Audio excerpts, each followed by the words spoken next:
Hi everyone, my name is Aïssatou Diallo and I am the European Sales Manager for Caravela Coffee. I have been working for Caravela for the past 3 years and most of my work involves sharing the ethos of what this company is. Last year was Caravela's 20-year anniversary, and although we have grown dramatically in that time, the core of what we do has not changed. In essence, we are relationship facilitators. We nurture long-term and sustainable relationships between producers and roasters. To make sure these relationships are of value for our roasting partners, we have to be able to provide a high quality and consistent product. To guarantee this, we've had to be present where the action happens with a network of over 40 purchasing stations and export operations in 7 coffee growing regions all over Latin America. This includes Colombia, Peru, Ecuador, Mexico, Guatemala, El Salvador, and Nicaragua. We also have a team of agronomists known as the PECA team at each origin who routinely visit producers to assist them with everything from tree health to post-harvest processing. In this video, I am going to be talking about a key concept for Caravela. This can be thought of as a supply and demand issue. However, it's a lot more complicated than that. It shows what specialty coffee consumers value and how sometimes it can actually clash with the reality of coffee farming. This concept is the fair purchase of all quality grades. Producing high-quality coffee requires much time, effort, investment, and this does not guarantee high scoring lot of 86-87 points. It is actually very unusual that a producer will sell all their coffee at Microlot prices. Normally, a production will consistently be made up of varying qualities, with the smallest proportion being these top-scoring lots. The majority of the production may be specialty grade, but between 83 and 85.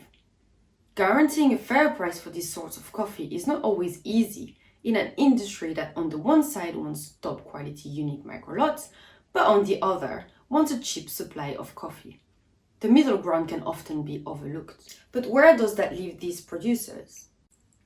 As mentioned previously, Nicaragua is one of the origins where Caravela is present, but it is a bit different to the other origins. In this country, producers do not dry their coffee on their farms. For this reason, we have built 2 drying structures in key farming areas in Nueva Segovia and Jinotega, where producers can deliver their coffee wet and can have confidence that their product will reach its full potential. Now, let's have a look at some general coffee data from Nicaragua. The average farm size is of 8 hectares, and the farms are located between 600 and 1800 meters above sea level. The main varieties are Caturra and Catuai. We have now the big picture, so let's have a look at our own operation and what we've seen through our work with producers from Nicaragua. The majority of what was exported from the 2019-2020 harvest were coffees graded between 83 and 85.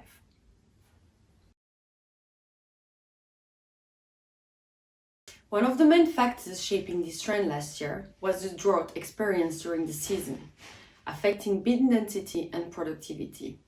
However, this year's cupping results show that quality has improved. This is directly linked not only to better growing conditions, but also fertilization plans. As a result, there is a shift in quality and volume availability, as well as better prices for producers. However, how much did it cost to produce coffee?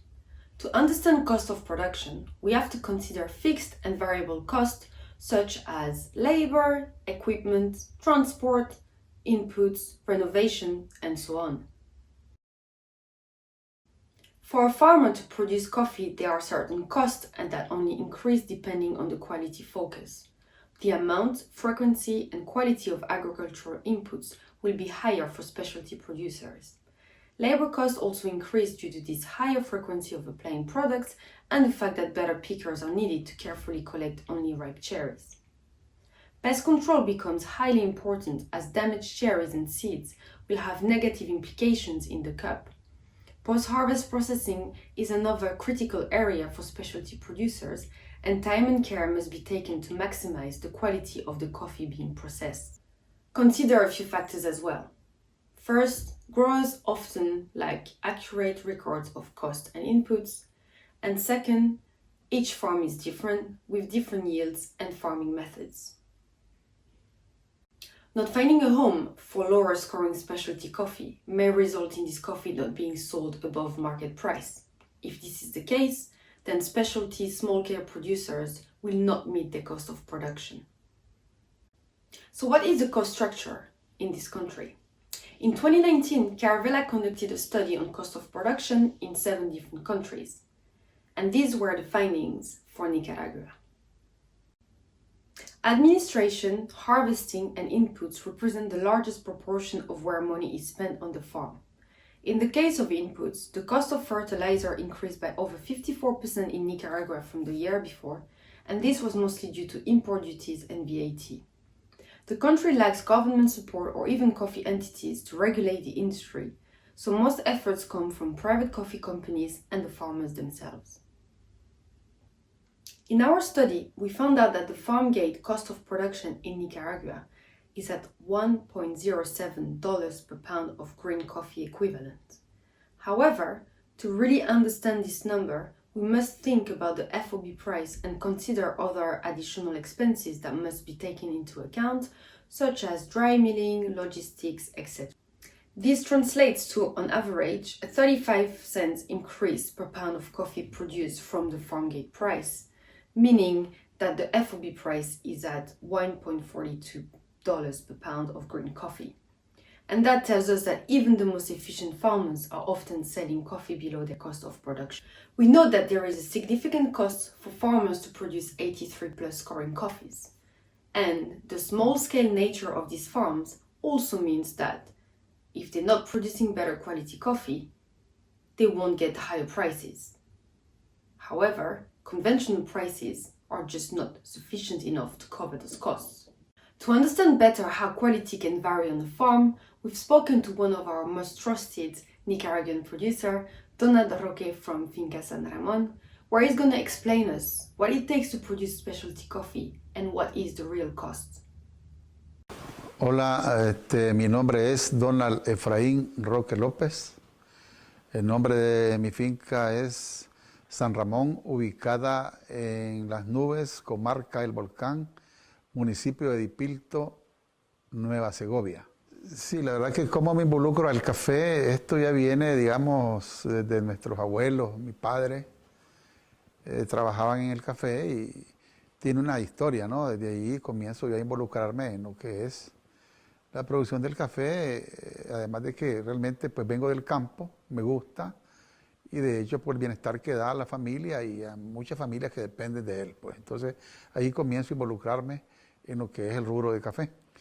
Sí, el proceso para producir café especial realmente fue emocionante, también tuvo dificultades, fue tequioso, ¿verdad? Porque es adaptarse a cambios, adaptarse a nuevas modalidades donde realmente se requiere de cambios totales, pues. Pasar de producir café convencional a café especial, de hecho que es un gran cambio, un cambio completamente, como dicen, de 360 grados, ¿verdad? Entonces, no fue tan fácil, mas sin embargo, pues aquí estamos produciendo cafés especiales que fue de varios años, ¿verdad? Para poder lograr esto. Sí, desde que realmente estoy produciendo café especial, ha habido o se ha experimentado un cambio sustancial económico en la parte familiar, como he visto también en la parte social. Social en cuanto a los trabajadores, los colaboradores, a cambiarles sus formas de vivir aquí en la finca y de hecho el cambio social en las familias que dependen de cada uno de los colaboradores, pues porque de hecho se les paga una mejor remuneración, ¿no?, a ellos y cambia su vida. Pues entonces ha habido un cambio sustancial, familiar y social. So what can we do to make a more sustainable and prosperous supply chain? We're now going to talk to Caravela's quality team in Nicaragua to see what happens to coffee once it's been harvested and see what they're looking for when buying fresh lots of coffee. Hola, mi nombre es Marcela Espinosa, trabajo como coordinadora aquí en Nicaragua en el Departamento de Calidad. Eso me da un honor para estar catando diariamente los sabrosos cafés que llegan de nuestros productores. Una de las estrategias que tenemos como Caravela es mantener las variedades arábicas tradicionales. Eso hace que nosotros trabajemos de la mano con nuestros productores para que ellos sigan teniendo esas variedades en sus fincas. Contamos con muchos cafés con diferentes perfiles, en este caso lo que encontramos en un 83 puntos, lo que encontramos en un 84 y 85 puntos. Un 83 puntos, pues un café que tiene esos vegetales dulces, chocolate, pocos anesados, pero taza limpia. Aquí lo que buscamos es nuestra taza limpia y consistente. Cafés de 84 puntos, cafés más achocolatados, con un cuerpo redondo, algo de nuez y siempre conservando la dulzura de la panela. En esto pues el 85 puntos ya son cafés con cuerpos más cremosos, chocolates, florales, cítricos, frutas amarillas, frutas rojas. Eso hace que nosotros desde que llegue el café aquí al laboratorio podamos ir separando los perfiles para los diferentes clientes.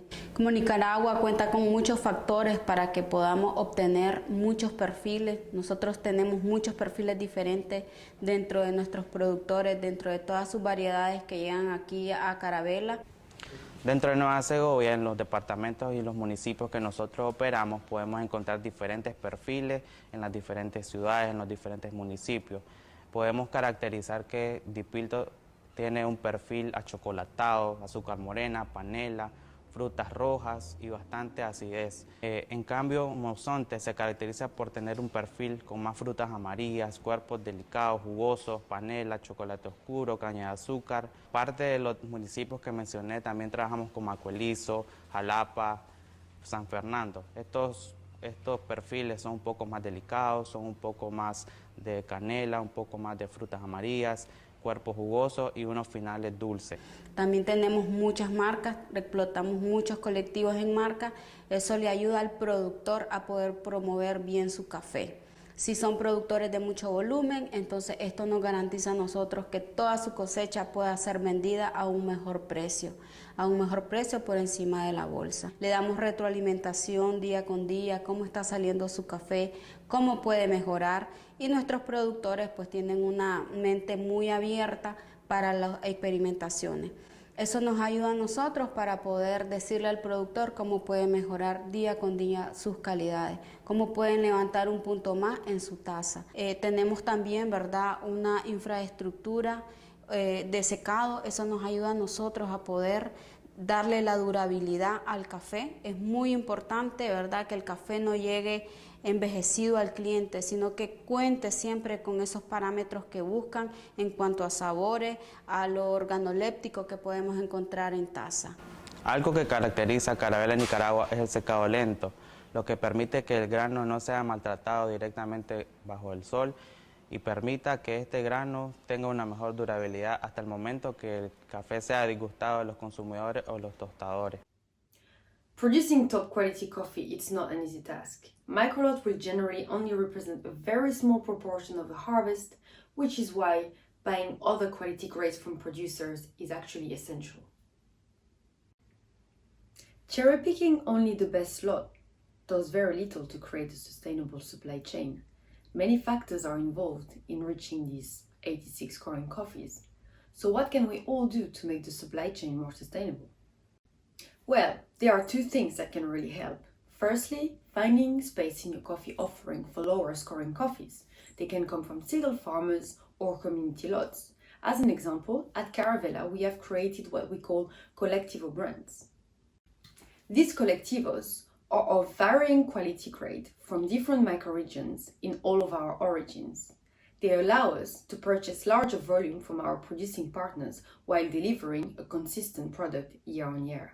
Committing to buying coffee ahead of time is another way that we can all make the supply chain stronger. Pre-booking coffee gives something to producers that they're often not used to: certainty.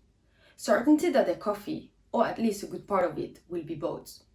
That also encourages them to keep investing in their farms and producing good quality coffee. We all have a role to play to make our supply chain fairer, stronger, and more sustainable for the future. Thank you for your time and see you soon.